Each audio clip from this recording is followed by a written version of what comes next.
Welcome everyone to Enlightened Masculinity. I'm your host, Yogi Chris, PhD, the founder of Ninth Limb Yoga. I don't know if that means something. I'm getting messages while my stream is at 5. That's too bad. I'm streaming on Instagram too. So guys, girls, you're catching this recording on all the podcast platforms. Follow, share, subscribe if it does something for you. I think it will if you tune in, because I'm starting with what was my mindset back at 23. It's just that age, that number. I know it probably had some meaning and impact to you. I hear it in so many songs. They throw out the age 23 when I was 23, 16 and 23. Those are like prominent years. And there's something that I've said, and also Captain of IMC Nation, streaming to you from IMC Base 1, Stoic Temple, which is the home base for the IMC Nation movement. You can look it up on Instagram, hashtag IMC Nation. So there's a lot of things going on. Wednesday's a very busy day. Normally I've done these streams at 9 a.m. Pacific time, but I changed it because of a certain rhythm that I follow the other 6 days of the week. And keeping with that rhythm, it's almost like if it rains every day at a certain time, like certain areas of the world, like it always rains at that same time every day. It's the rainy season. And that one day it doesn't rain. It's like, it's unpredictable, but I was like forcing that one day a week to not, be raining at 9 a.m. on Wednesday. And so I was doing the stream then. I may even revert back to it because these are like my 2 Windows slots on Wednesday, and Wednesday is a good day for this. But right now it's 5 p.m. and we're streaming here. And where was I going? It was back to 23, where I was at with my mindset.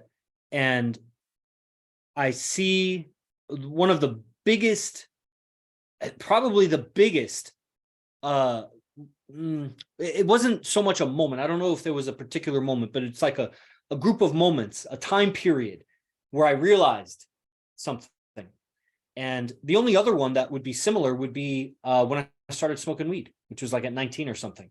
And I was having like tremendous realizations about existential realizations that I was separate from this identity, but I didn't yet know how to identify that's what I was experiencing. Like I was having great experiences. I would take down notes and, and I'd have all these realizations. I was appreciating music and movies in ways I'd never paid that kind of attention to the art, I guess, the artistic medium of the music or the lyrics, the rhythms, the movies and the pictures and the storyline. It was just blowing my mind. At the time, I was a workhorse. I was an athlete and had whatever experiences growing up, Boy Scouts and being coached by my dad and hunting and whatever. I'm wearing a hunting shirt right now, so it reminds me of it, or a camo shirt, whatever.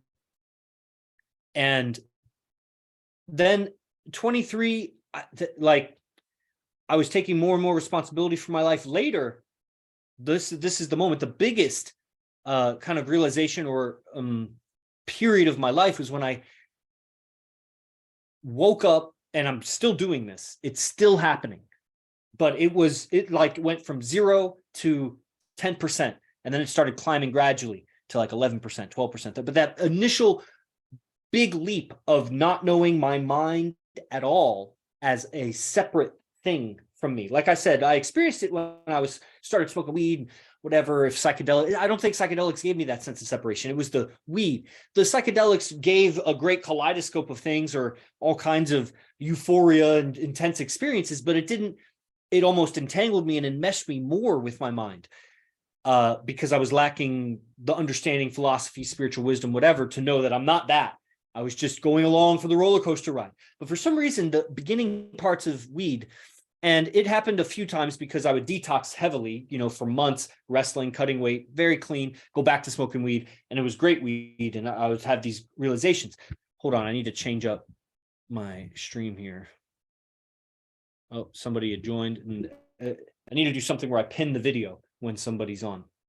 Okay, so later, probably around 25, 26, maybe 27. Let's say 26.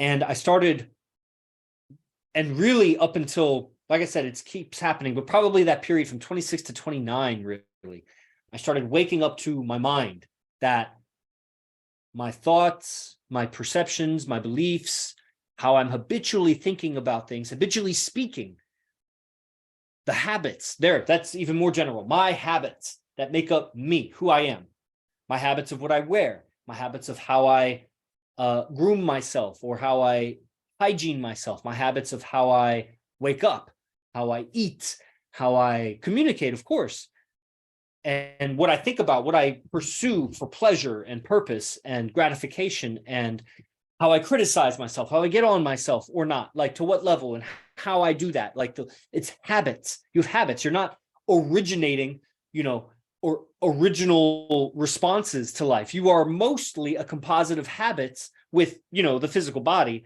which later becomes a manifestation of your habits. You choose to drive fast, you're going to have some effects on your body. You choose to drink a lot of coffee, you have some effects.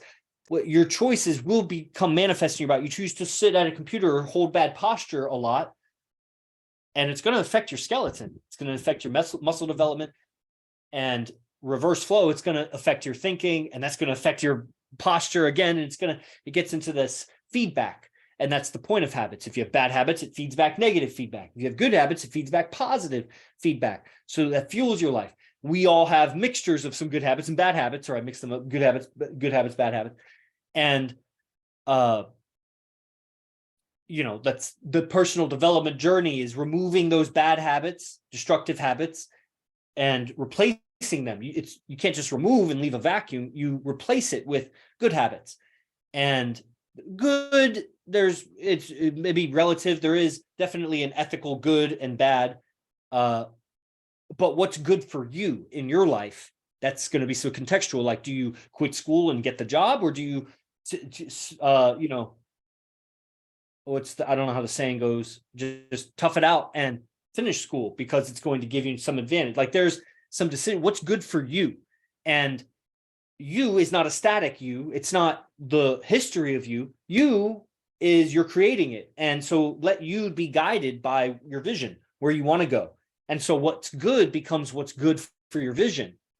And then, of course, you may not be accurately assessing what's good for your vision. You have a vision, you think it's good, you have perceptions about what's good. That's also built on your habits of thinking and everything.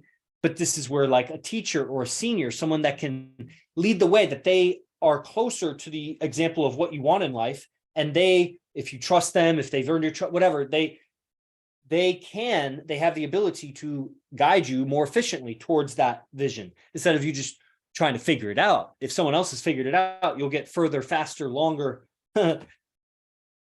if you learn from someone that's already invented the wheel. You know what I mean? So I was waking up to my mind 26 to 29, and that was quite a thing. I look back now and it's so unfamiliar. I almost don't even remember it.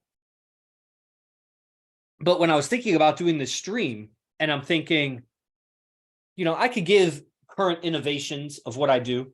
So many of my innovations are handed down by teachers. I'm still learning, primarily from my teacher, AZD, who I live with. And I morph them, I'm sure, to fit myself, my context, my life. Obviously, how I talk, how I put the words together, that's going to be a reflection of me. But the philosophies, the principles that I go off of that I think are right. I also have a stack of books, and a bigger stack of books, but the ones I'm currently reading, it's like 7 or 8 books. And I read a little bit each day of each of these books, or most of them. On some days I get to all of them.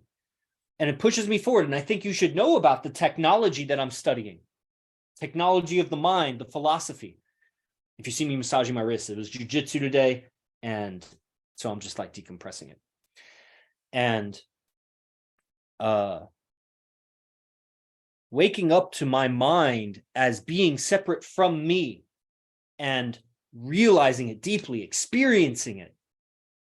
Like, it's an idea that you may agree off the bat, like, yeah, I'm not my mind, and duh. But I was somehow learning the information through different self-help books that I was getting exposed to, that I exposed myself to. I remember my mom said something to me, I got all offended by it, and I went on Google, Amazon, whatever, searched out some things, found some books, got the books, enjoyed the books, and on forward was looking through different material on YouTube and whatever. And like I said, it was a gradual process, but it seems like a big awakening period for me. I finally found Arash, and I was learning from him. So much of the education was on the mind. And of course, the reference of L. Ron Hubbard and Scientology, and people get all tight about Scientology, whatever. Like, that would be a whole thing to talk about, which I'll probably do right now, because just for the sake of continuity of these ideas, that Scientology as a church, as a religion, has become corrupt, most likely, like other churches and religions. But as the technology of the printed word, what was written by L. Ron Hubbard, your perception of it's been skewed by media. Have you ever read it? Now, there's also something I've recently learned in the last year or two, that the church changed his words later on. You could imagine, like, Jesus didn't write down his words, but his apostles did, supposedly. And I'll bet those words were changed through the printing process, through the translation process, probably somewhat, at least, serving the agenda of the person commissioning it, like King James or whatever. This is where I got to change the pinning of the post, or pinning of my video. So is it so hard to believe that the same thing happened to Scientology? No, it doesn't. And actually, if you find older printed, obviously, as they reprint things, the 2007 version over the 1992 version or whatever, there's changes. That's why they reprinted it. But the idea being, go back to when L. Ron Hubbard was alive, find the printed versions of the texts from then. And so I can say without a doubt that the readings have changed me, and I have read and reread and read multiple times. The understanding of the mind and how communication works, it spells it out on such a precise level, which is why it's difficult for a lot of people to read, and for me. And I've now gone through maybe like 4 very, well, 1 was not thick, but 3 were thick. And I've gone through them multiple, and I'm still going through one of them, which is advanced. I don't even need to give it the titles. But I think if you start anywhere that's accessible to you, it'll make sense. And even though they may have changed some words, or I don't know where they changed it, the idea is you'll see for yourself that there's nothing like brainwashy, culty about it. There, if you go to the most extreme ideas that are most advanced and reserved for the most advanced, there'll be some things that are going to be weird. But that would happen in any philosophical, like if you saw a Stoic at the most extreme, pure level of Stoicism, then you might say, well, that's why you shouldn't go extreme with certain philosophies. Well, that's why you're probably not a master at anything, unless you're the master of everything and like not going deep into anything. You're the master of that. There's that one person that's like so good at dabbling at everything that they've become a master at just dabbling at everything. But that's, a lot of people I think are trying to fit into that category because they really just don't want to sincerely commit to something. Maybe if they were honest, because they're dissatisfied by something about it. Something about what it represents. But there's obstacles. There's obstacles along the way in any path. So it's not going to be comfortable the whole way. There's going to be, and in this path of personal development and self-awareness, mental awareness, there's mental obstacles. Nothing physical is happening, and yet you're hurting inside, or you're sick, or something makes you sick to your stomach, or you just have resistance to some idea or way of being or way of talking, that to stay more comfortable, you just avoid the whole school of thought because you don't want to confront that situation. Now, Scientology, L. Ron Hubbard, that's not the whole point of this talk, but yes, some of those extreme ideas are quite extreme. But after watching Cosmic Disclosure, which is a whole school of thought on Gaia TV, and I put it out there, even the guys that are in the paid programs here in Midday Gospel, $97 daily program, that they join, that they get like 25 lectures a month. It's about an hour and 15 minutes each lecture. Extremely powerful. There's Q&A.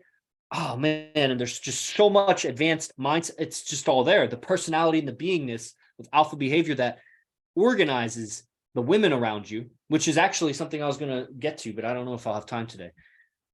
This analogy that will help people with multiple relationships, even single relationships. I mean, it's just you won't see it as well in a monogamous or a one-on-one situation because it's difficult to have contrast. You don't have volume unless you have 3 dimensions. With 2D space, it's hard to see. So that third person in the dynamic gives it more volume. And a fourth gives it really 3 points give you a plane. 4 points give you space. 1 point is just you by yourself. It's dimensionless. You and another person, you have a line. You and 2 other people, you have a plane of existence. You and 3 other people have a volume. Now you have space. And you can work this stuff. Adding more points beyond that doesn't add another dimension. You have 5 points, it's still a volume. 6 points, it's still a volume. That's why I've always said 3 is the magic number. Or 4, it'd be you and 3 girls. But that's a whole other thing.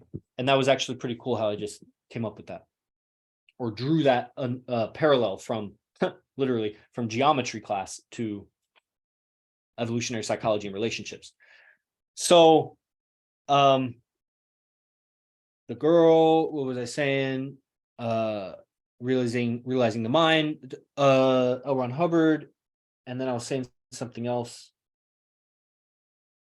Stoicism, Michael Singer. Anyway, I was this period of time where I was waking up to my mind, and it was like, wow. And I used to say this, I would say, I guess this happened at 27 because that's when I started saying it. I was like, at 27, I woke up to the fact that I had not been living my life. I woke up to the fact that my life was not mine. I woke up to the fact that my mind was not mine. Even though I had made so many decisions, been through school. I mean, I was a PhD student candidate. There's a slight difference in the definition, but I was working on my PhD at the time. I forget which one I was at that time. But I already had a master's degree in engineering, a bachelor's degree in engineering, very accomplished in wrestling at that time, was an incredible guitar player, just amateur, growing weed for myself at, wherever I was. And whatever, had a bunch of other experiences. And yet, and so many choices in those experiences. And yet I just felt like, and I'd already had plenty of psychedelic and weed experiences. It wasn't that made this realization for me. It was the philosophy and reading things, the processing of the words and comprehending of the words and the grammar of what I would read. This philosophy would cause my mind to kind of reflect on itself, or it would cause me to have some separation. Combining this with yoga, right? I'm doing a lot of yoga, great, clean, intense yoga that was exhausting my energy reserves, this kind of latent energy in me. And I was really thoroughly practicing shavasana, which is the relaxation at the end. So I was naturally having these moments of separation from my identity as I would drift apart from my mind, but consciously. Like people kind of do that when they sleep, but when they sleep, they're so stuck to their mind. I was staying awake, not because I wasn't trying to sleep. I was just laying there in shavasana, just relaxing, eyes closed, maybe earplugs in, dark, whatever. And so I would be alert, but my body would be kind of lethargic, or not lethargic. It starts with a C. I forget the word, but I was kind of numb, right? Tired, muscles tired, bones, everything. And staying alert though, but my body so calming down and not needing to move because I had stretched out all the tension. So I wasn't having like little twitches or being uncomfortable. I could stay for 10 or 15 minutes and I would have these separation moments. And then reading the philosophy and making it make sense. And wow, it was so big for me. Like, and I know that's the condition that a lot of people are in when they come to this show. That's why I was going back to it, because, starting with present time, me at 36, and what I'm working on now, what I'm thinking about now, what I'm reading about now is, I'm not looking to like talk down on anybody, but there is a path to walk to get there where it makes sense.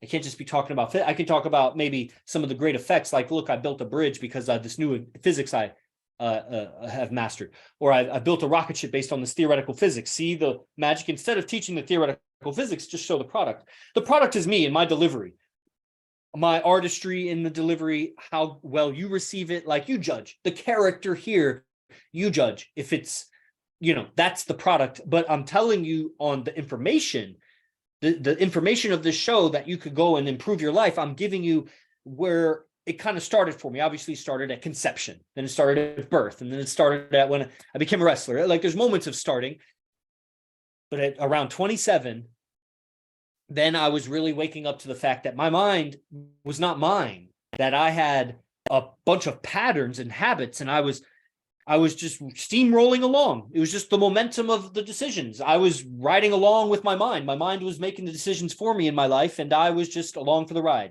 And maybe occasionally getting moments of separation that I could appreciate and enjoy the pleasure of, like here I am or whatever, but not really thinking in those moments of separation that my mind is fucking with me. My mind is just taking me for the ride that it's been going on, how I respond to life, my moods, my appetites.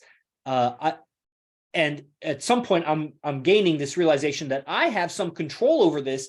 I'm just not exerting any. It's like the old story that one of my yoga teachers, David, told me was the journey of life is kind of like a blind, what was it? Yes, I believe it was a blind body. Like if you had two bodies, you had a body that was blind, couldn't see, and you had another body that was lame, like couldn't move. And they were both starving. This is your journey of life. You're hungry for something. You want something. And you have two parts of you. You have this blind part of you and this lame part of you. And to get anywhere, you need them to work together. So somehow the lame version of you talks to the blind version of you and says, hey, if you pick me up and take me with you, I'll look for you and tell you where to go. And I'll tell you to avoid those rocks and, not trip up and, not hurt yourself. I'll guide you so that we could both survive. I'll guide you to water. I'll guide you to food, whatever. Well, the body may, or the blind body may be like, no, and then go on its own way. Or the lame body may not be aware of this communication that needs to happen. So the blind body's wandering around based on pleasure and pain, and the lame body is not in communication with the blind body. This is like your soul and your mind. Your mind is actually the blind body because it's blind of where is it going. It's blind of this existential separation that you have, your existence. You are not your mind. You are this lame body that can't move. Your soul can't do shit except control your mind. But you're not exerting that. And when you do that and you work together, mind and soul, spirit, whatever, then you start getting somewhere, really getting somewhere. Because the body, you could do figure eights for infinity and, you could walk 1,000,000 trillion miles, but never get anywhere. But if you walk a mile towards what, you may not have to go that far. And if it is far, you'll get there faster if it's a straight line instead of just roaming around with your trying to feel your way there. That's what the body's doing, is just feeling. And the body is the mind, right? It's part of the mind.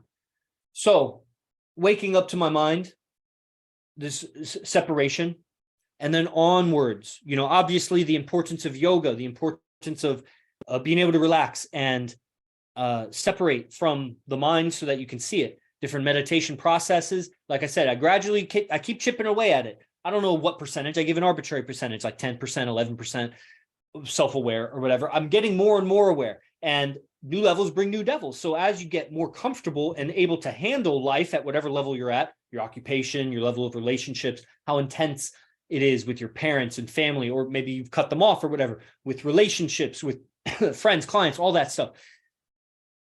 New levels, when you get comfortable there, if you have ambition and you're pushing for greater, then you'll have another level of stress. It's different to sell a $100 product versus a $10,000 product. It's different to have one relationship versus two relationships. It's different to have a good relationship with your parents versus open up the communication with them, whatever static or negativity is on it, and improve it. And as you master your level, if you ever master your level of existence, you'll seek more because you're really at a lower level than your potential.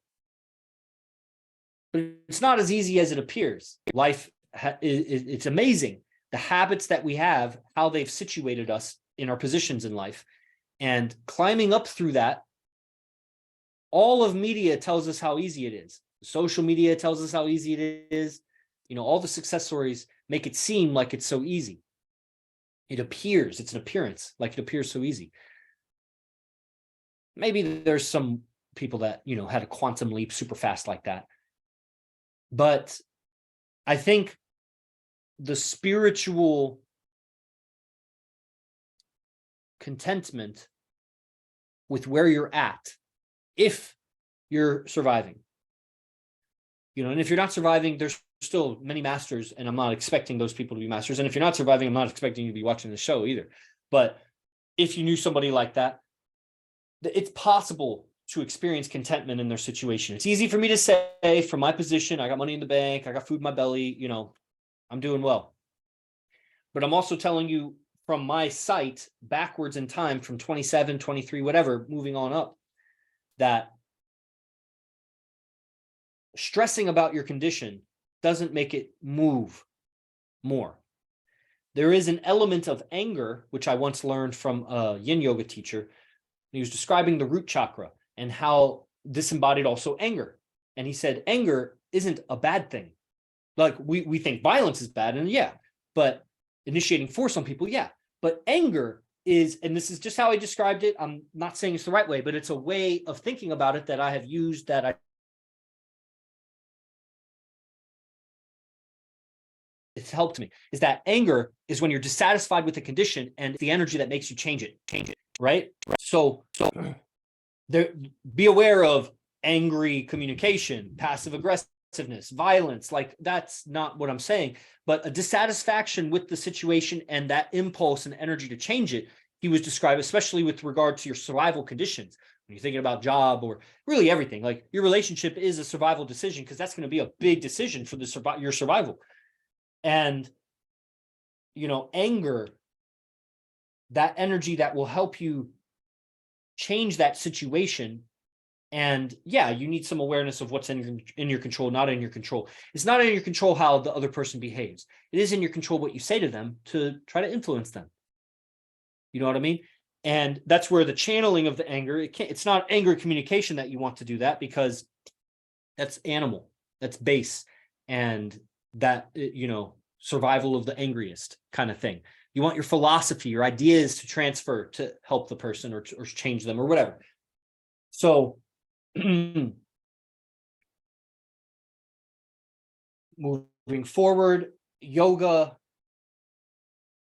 relaxing, waking up to the mind, those kinds of processes. And what it was for me was the language and describing the mind, that you're having a mind in various ways, being able to see yourself differently, to see your situation, even like right now where you are, from the outside, to see that from the outside while you're in interactions and while you're alone, to see your language come up before. Now, maybe you can do this before you're 23 or 27. Maybe it happens when you're 40. Maybe it happened when you're 4. But to see your language bubble up before you say it. Oh, shit. Where did that come from? Even you'll see that as you relax and do savasana, or if you have, contemplating exercises or different ways of just relaxing, watching your breath and noticing thoughts. It takes practice, because you have years, decades of practicing this other thing, which is just impulse, moving with the energy. And the more, as you get a handle or you get a hold of this separation, it's not going to give you mastery always everywhere, but it gives you a tangible experience that I'm not my mind, I'm not my emotions, I'm not this reaction, I'm not what I'm about to say. And I know, and then habits take over and you'll slip up and you'll run with it. But don't forget that experience. Don't fall completely back into ignorance just because you fuck up. You remember, you can change your position. It was very interesting. One of the guys at jiu-jitsu, I wonder if he's on right now, because he was watching a little bit earlier. He's not right now, so shout out to him. He'll know. He said something that was an alignment with something that I've said before. It's I read it somewhere. I don't remember. Oh yeah, from Carl Sagan. And something like the circumference of the circle, this ratio of, or whatever, this algebra of the diameter times pi, or the ratio of the circumference of a pure circle to the diameter is pi. And that creates this constant. It's a constant number. No matter how big or small the circle, the ratio of the circumference to the diameter is this ratio pi. That's the geometry. And somebody discovered that. Better said, somebody realized that, because it was already there. They didn't invent it. They discovered it for humanity. They discovered it for themselves, but they didn't discover it. Although they did discover, here's discover. Dis means to like do the opposite of, or to do not, like destroy or disentangle, to unentangle, or you can see it in a lot of words like distribute, but dissatisfaction, not satisfaction. right? So what was I saying? Discover, to cover, to uncover. Discover could be uncover. So they discovered it for humanity. But the ratio of circumference to diameter was always there. It's this guy at jiu-jitsu, he's like, you know what to do in that position. I was asking him some advice and he was like, I don't know what to do. And he's like, the solution is there. You just have to find it. I was like, yeah, I got to find it. I don't know it, but I get what you're saying. It's available to be known to me, just like it is to you. You can know all the moves. I can know all the moves. Everything that could ever be known by a person, given our capacity for intellect right now, could be known by you. Now, there's a journey and a path to changing your habits, conceptions, perceptions, beliefs, everything to fit in that position that you want. And that could, theoretically, hypothetically, idealistically, we shift right there. We have the ideas that create the successful personality, the monetary success, relationship success, the perfectly calm, enlightened be. Like, we want to just quantum shift right into that position. Again, maybe that happens. Those stories of moments of enlightenment. The guru comes and touches your head, and then boom, you're enlightened for the rest of your days. But I think it's more, maybe you get glimpses of it. And so you have a target, a goal that you're going towards, and you're gradually, through discipline, reorienting all the atoms, you could say. That's what I'm seeing in my mind. You're reorienting your beingness to align with the kind of beingness that fits that position in the universe. That person, that character, that role needs to fit in the ecosystem. If you put like some weak cat into the ecosystem where there's strong cats, those ecosystem, you don't, it's not even going to be the other cats that destroy it. The ecosystem will destroy it. It's not strong enough to fulfill that role. It needs to be prepared to just be there, be in that role. And that's what we're all looking to just like shift and transform into that character. And I'm saying you just got to drudge your way through the ecosystem where you are right now, because wherever you started this path, whether it's today or from the past, wherever you started this path, you were made for your situation in life. The situation formed around you like white on rice. It was a perfect match. That's why you were there. Now, you, the soul inside, was probably not satisfied. That's where, and then whatever happened, you decided to move. There was something in you that was not satisfied with that situation, but you were made for it. And so now you're climbing along. You're scraping through the stuff. I see myself with like two ski poles or whatever, and I'm just like climbing through the snow to get to warm. I want to get to the tropics, but I'm all the way in the mountains in the north. I got to get all the way down there somehow. And pretty soon you're going to discard the skis and put on hiking boots and, maybe stop for a little while, exchange some work for money so you can rent a motorcycle or something. You're going to somehow through life get yourself to where you want to go. And it's not going to be some ET comes along and plucks you up and puts you right where you want to be. It could be through a sinister path if you have some talent or skill that, then somebody will come along and say, if you do some nefarious things, some evil things, we'll give you a record deal. We'll give you a movie contract. We'll give you a high CEO position in this or that organization. Join our brotherhood, do some negative things. We'll document it so we have blackmail on you so that when you join politics, you'll vote for what we want. Meanwhile, we'll give you all the funding and the money and everything. Like there are people like that. There's that shortcut route. But other than that, like you're going to merit-based, you're going to get it. You got to climb through that ecosystem. And man, it can be frustrating. It can take longer than you want it to be. There's obstacles, internal and external, and it's really the internal ones that we don't fret about the external ones unless we experience it internally like we don't want it. Likewise, we may fret about non-obstacles, minimal obstacles that other people can't even see because they don't exist really outside in their eyes. It's an internal obstacle. I don't want to, it's the internal work. And that's what I'm saying about contentment. You don't have to be so much more successful where you are. The success is in the realization that you are not your position in life. You are not who has been molded to be this position in life. You're not your mind. You're not your habits. Contentment can be found, and then also anger, because you're like, what the fuck? Who made this mind? And you start realizing my parents made this mind. My school made this mind. You start blaming everything. The church made this mind. The media made this mind. And you're right. but it just does no good, because then you continue wasting your precious moments. Like, get it out of your system. You know, sometimes you got to punch the bag, but like, you don't have to keep punching it. Like, that's the solution. The solution to life is move on, let it go. And then that you keep unhooking these hooks that your upbringing has in you. And that's the path, you know, that's what we're doing. And that's where the literature helps. That's where spiritual literature, ethics, stoicism, evolutionary psychology, because you could master Michael Singer's tech of surrender experiment.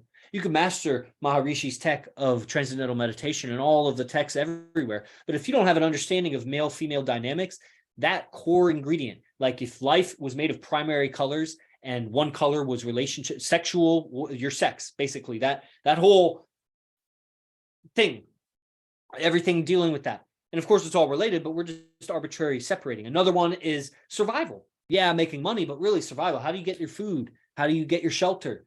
What are your emotions through the day? And then this other thing, this spiritual contentment that, hey, if you got all, you know, how you want your mating to go, if you got all how you want your survival to go, but you're just doing those two and you don't realize this separation, you're just going to live and die. And chances are life isn't going to be peachy for you. You just may not exert the control over it that you could if you were separate from your mind. So that spiritual color, there's these three primary colors. And if you don't have knowledge of evolutionary psychology, that's like you're missing a whole color. You're colorblind. On that color, you're gray, where you're just barely tuning in a little shade of it, but it's so gray, dull. So evolutionary psychology is in the text. Now for like girls, I know girls watch me, my girls watch me, and yeah, I think that stuff could be helpful for you. I think a lot of it is very intuitive for you. You just haven't codified. I guess it's intuitive for guys too. When you read it, you're like, that makes sense. It just wasn't spelled out for you like that. You could read it if you have an interest in it. I think learning it from me is the best way for you, because one, I think you're going to be hella bored. You're not a scientist like me reading through it all, but also contextualizing it for you, making it make sense for you. I think there's a lot in there that would be somewhat disturbing, largely because of how you as a female are raised on this planet. It's infuriating for guys when they read the evolutionary psychology or anything related to that. It's infuriating. For girls, I think it's disturbing. It's not that it's disturbing for guys. It's that we get so fucking angry at all these different mating agendas on Earth, and I've experienced this and that, and that's what that, and these statistics or whatever. You're like, that's the truth, and I was manipulated to believe it was different. We get real angry. Girls are like, it's just disturbing, you know, and that's probably just because of their sexual experiences. And when you read into that and you're like, it just makes them remember all that shit. And I don't think that's necessary. Not all at once like that. And just to get that information, you get it from your man. And if you don't have a man, then hit me up. And if you don't want to hit me up, then I don't know what to do. Then read it, I guess. So those texts, you know, Buddhism, that's again spiritual texts, and that's most of the text right now. Yoga text would be in that. Okay. And then there's quality, you know, you could read probably garbage ethics or garbage spirituality or whatever. Maybe some new age stoicism by some cheeseball, powder puff, snowflake, paper tiger, but that might not be the same as the hardcore ancient stoicism. You know what I mean? So that is what I've learned since 23, waking up from your mind, replacing your habits, getting into a disciplined schedule. I have a ladies' Telegram group that I'll be posting more and more on that. And so that the ladies can improve their condition, because I need you to improve your condition. I was training with jujitsu today. And one of the guys really not good. And I showed him a bunch of stuff real easy. And I barely know anything about jujitsu, but I know things about leverage and hand position and whatever. And we were doing some things that were very wrestling related. And I was showing him some things, and he was so grateful. Like he said it so many times, probably half a dozen times. Thanks for that. Thanks for showing me that. Thanks for making me better, this or that. I think the second to last or the last time I said, yeah, it's no problem, man. I need a better drilling partner. You know, just making sure he's aware that it's not this like altruism that I'm just helping him to help him. I need a partner that's going to drill with me better, so I get better. And so it's in my interest that the people around me get better. And the more you're around me, the better you get. And if you're into getting better, the more around me you are, you value this. And if you don't, then I don't know if you think you're getting better with me.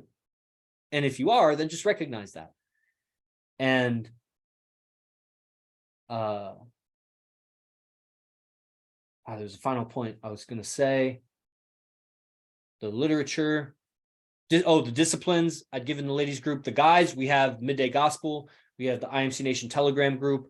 And, as you're watching this, you should get in contact. The links are available, and don't hesitate. If you got this far through the episode, I just don't know what you're doing with your life if you're not, getting involved, because this is just a reflection of what's available in the movement, being involved with the guys, seeing so many other guys and hearing their stories about things, and then learning from AZD. I mean, this is, what the guys should do, because if the planet is going to change, if we're going to save the planet, really, there's a lot of different tech, like I said, cosmic disclosure and all these different teachers have mentioned in books and whatever, but putting it all together and in application and cohesively and cooperatively with other men is what's going to transform the planet. And I really believe this is the winning tribe. This is the winning movement. And you can't keep a winner from winning. If you're a guy, I mean, I guess you're just sitting on the sidelines watching. I don't know, but get involved. All right, that's my message to you. See you on the next episode. Like, share, follow. This is Enlightened Masculinity. See you guys on the next one. Jai Guru Dev.